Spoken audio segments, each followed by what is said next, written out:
Hello, everybody, and welcome to Libromancy, a podcast about the magic of books. I'm Josh, and today I'm talking about Knight's Shadow, the second book in the Greatcoats series by Sebastien De Castell. So let's suffer with the magic of books. Now, suffer is definitely the right word for this book. There is a lot of suffering going on by our main characters. But no, I did not suffer while reading this book. It is a great book. I loved it almost as much as I loved the first one. I think the first one hits so many beats and so well. It is tough to follow up with that book, but I think this book does a great job as being a second book. It continues on. It expands the world. Sebastien De Castell's writing ability is still way high. He's got so many good one-liners again in this one. It's just insane how effective he is at pulling these one-liners out that just hurt but make you feel good. So again, I think it was really good. It's a little longer than the first one, but it really flows. Although at some parts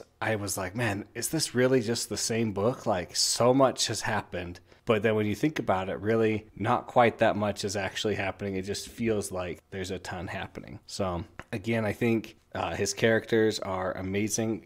We are sticking with the Greatcoats with Falcio, but I call him Falcio. Kest and Brasti and Valiana from the last one. They are super just so full, and they have realistic feelings and desires and motivations, and they don't always agree. So I just loved it. Again, the atmosphere of the world I think he's created is just, it's great, and you really feel like you're in there and you're feeling the suffering of people. So that was really good. All right, I think I'm just going to have to get into the spoilers because there is just so much to talk about that I don't even know where to start. So let's just start with the beginning, kind of just give you a very brief what's going on. This book picks up after the first book. They have kind of defeated Trin and her little army for a little bit. And then Falcio, Kest, and Brasti are sent south to start wrangling those ducal lords and getting their promises, because if Trin succeeds, they're not going to be as favored. They go down, kind of put down a little bit of a mini rebellion that's starting. A lot of people die. Both the ducal lords, Iseult and the one next to him that's not as important, both die. So it turns into a murder mystery, which I really thought was a lot of fun. I mean, it's not very long of a murder mystery where it's like strictly murder mystery, but it was pretty interesting and nice to see. And then moving on, they learn what happened to the Daishani, and then they go and meet with all the other ducal lords at the castle of Aramor. Not the castle of Aramor, but we're at the king's castle, which is right next to Aramor. And they defeat an army there, and then they select the dukes hold their ducal council meeting where they select new dukes for the lands where their dukes were killed. And they also talk about having a queen because they realize the whole world is going to crap and they can't do anything about it because they're too invested in protecting their own land. And so they agree to have a queen, but they're like, oh, but do we really want Aline as our queen? She's so young. And Falcio says, no, you can't have her to be your queen yet, but you can have this one. You can have Valiana. And so Valiana becomes the new temporary queen, the kind of like not a proto-queen, but like a regent queen. So she's the regent now, and they have a year with the ducal lords not attacking and not doing anything for the Greatcoats to run to kind of save the country, and then we'll see what happens. So it was just so good. So really, where to start with this book? Well, I know one place I want to start, and I want to start with Sir Shudan. Man, what an actor. I thought we finally found like one good knight. He's a great guy. He pays his men well. He works on this. He works on that. He has honor, it sounds like. He looks really cool. He does these nice things. And then it turns out he's just a scumbag, and that he's working with Trin to become the Lord Regent Commander of all the armies. And then he would marry Trin, and they would have their own army and take over the country. What a shock, a disappointment. I mean, it made sense. It was perfectly played, and there's even hints that Falcio even comments on his good acting in front, to the reader. He says, man, he was a really good actor. He knew how to play a crowd. And it's like, man, like that's right there in my face. Like, I should have seen that. So I was sad that we didn't have like a single good night. I really wish we had one good night, because that could have, shown, hey, not all the knights are bad. Like, yes, most of them are, but not every knight is a bad person. I loved Yeah, it was so good. The after Carafel has been burned down and they're chasing the army, they're chasing the rogue knights, and they chase them and they get to the next town and they've defeated them, and they're like the captain of the army is going on this rant and he's got the kids and he's going to kill them. And there was one thing, let me see. Yeah, I loved it. He said, "I am so tired of men who murder children preaching about honor. Like, you do not get to murder kids for whatever reason and then say, oh, it's an honor thing. They needed to be killed because they're dumb kids." I loved the way Falcio was able to diffuse that situation. It was really cool. And I loved at the end, near the end, I don't know if it's exactly the end, but Falcio's like, nobody follows me. Like, and everyone's like, yes, Falcio, we follow you because you have valor, because you are courageous, because you do what's right and you don't do what's bad. You always rush in to help people and to save people. Those kids on top of the burning building with the madman on top, you just ran in there and you figured something out. Like, none of us would have done that. We all would have thinking about, how can I do this? What could I do that? Should I shoot him and risk that he falls? But you just run in. And I was like, oh, it's so good. I mean, it just, the feelings, the emotions, that everyone is following him because it was so funny. Like, he's always like, oh no, I believe in the king, and everybody else believes in the king as much as I do. And everyone's like, yeah, no, we don't believe in the king as much as you do.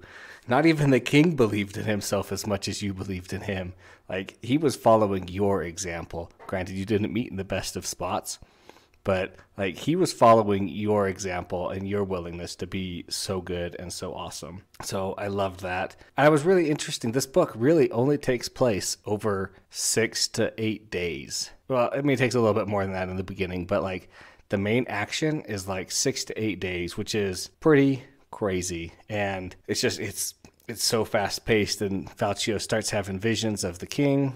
And the king's like, you're going to betray her. You're going to betray her. And he's like, I'm not going to betray her. I'm not. And I don't really think of it as a betrayal to the king. He says that he betrayed the last command of his king, but not putting Aline on the throne when she's unready to take it is not a betrayal. That is, and if anything, like, being smart about keeping your promise to the king and putting someone on who can, in the future, keep things under control, which is way better than having Aline as a 13-year-old on the throne and then just get killed. So it was, I mean, I don't agree that Falcio broke his promise to the king.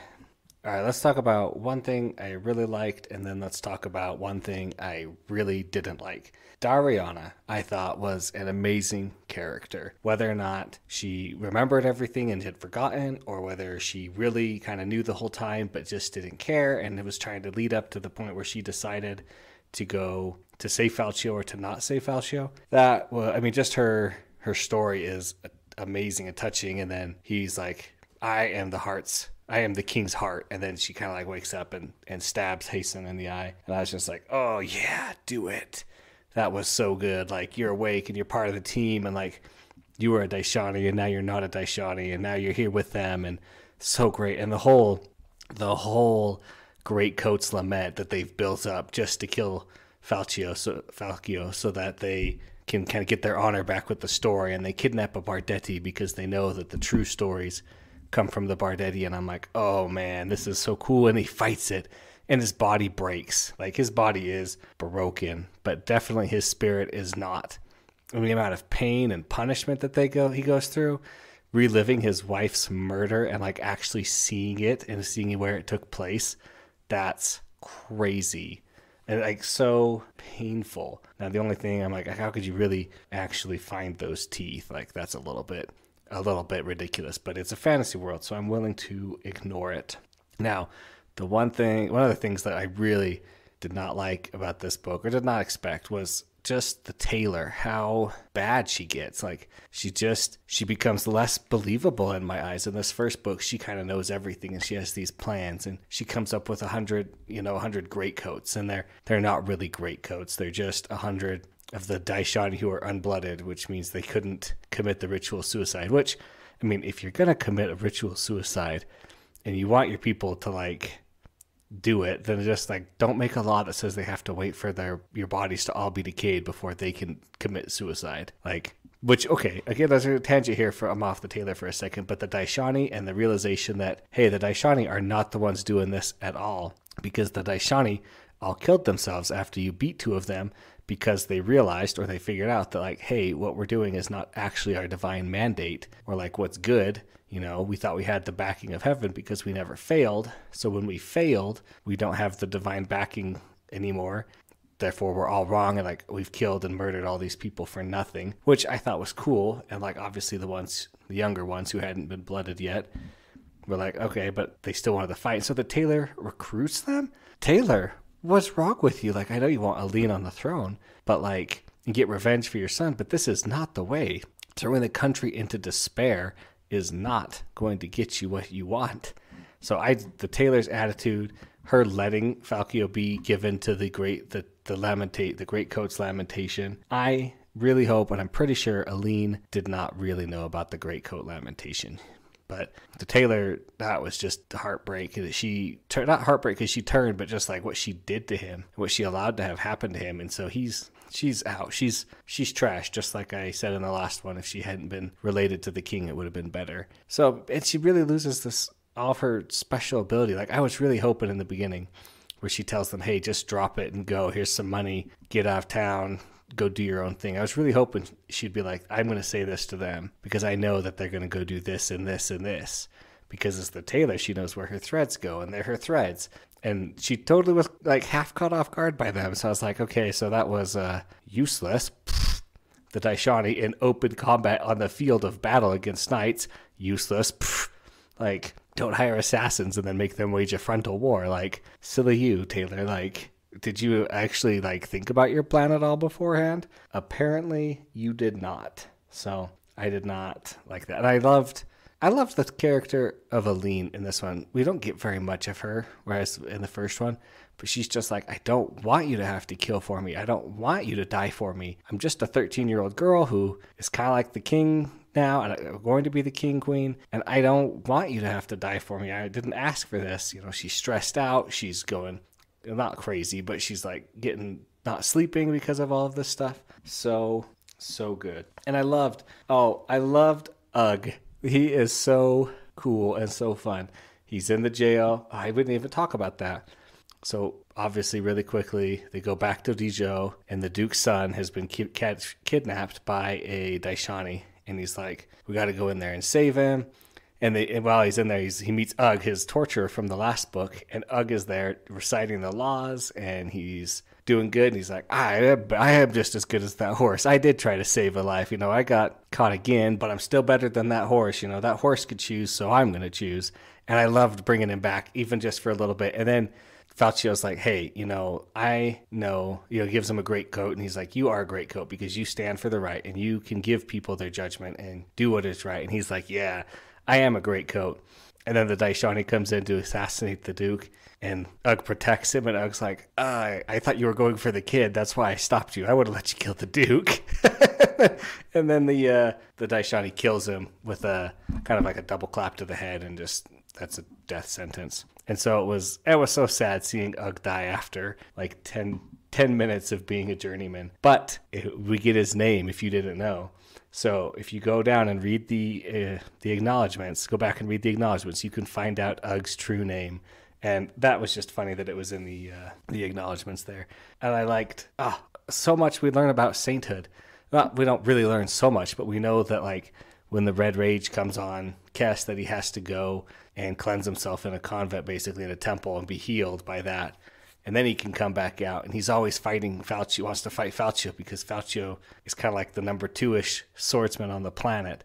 And then we learn that Sir Shuron is actually St. Cavill's son, and he's super good. And the way they kill him and stop him, that was amazing. Cutting off Kest's hand so that Kest is no longer the best swordsman. And then Sir Shuron gets it, and then he's distracted by getting it, then knife him to the gut. That was so good and so sad. Not sad. It was sad for Kest. It wasn't sad for the rest of them. And then Brasti coming back with his archers, and they just decimate the knights on horseback and their army, and they just crush them. And I just loved he says Brasty puts up Intemperance's bow, and he's like, he grabbed his horse bow. Injury. He's like, I'm going to go add injury, insult to injury, and just runs off shooting knights and stuff. So that was so cool. And, from Brasty we see maybe the king wasn't really who Falcio keeps saying that he was, because, as we said earlier, it's all Falcio. He's the one who did it all. And Athalia and Love is Not a Cage. There's so many good things in this book that I just want to keep talking about all of them. It was a fun book. It was a fast-paced book. A ton of amazing one-liners and really good points. You're just going to have to reread it again sometime if you've already read it. And if you haven't read it and you're listening, this probably made no sense to you what I've been saying, but you should go read it because it is that good. So that's going to be everything I have to talk about Knight's Shadow today by Sebastien De Castell. Thanks for listening, and thanks to David Hillowitz for the intro and outro music. Of course, if you have any questions or comments, send them to libromancypod@gmail.com. And remember to please like and subscribe wherever you get your podcast from. And remember to suffer with the magic of books.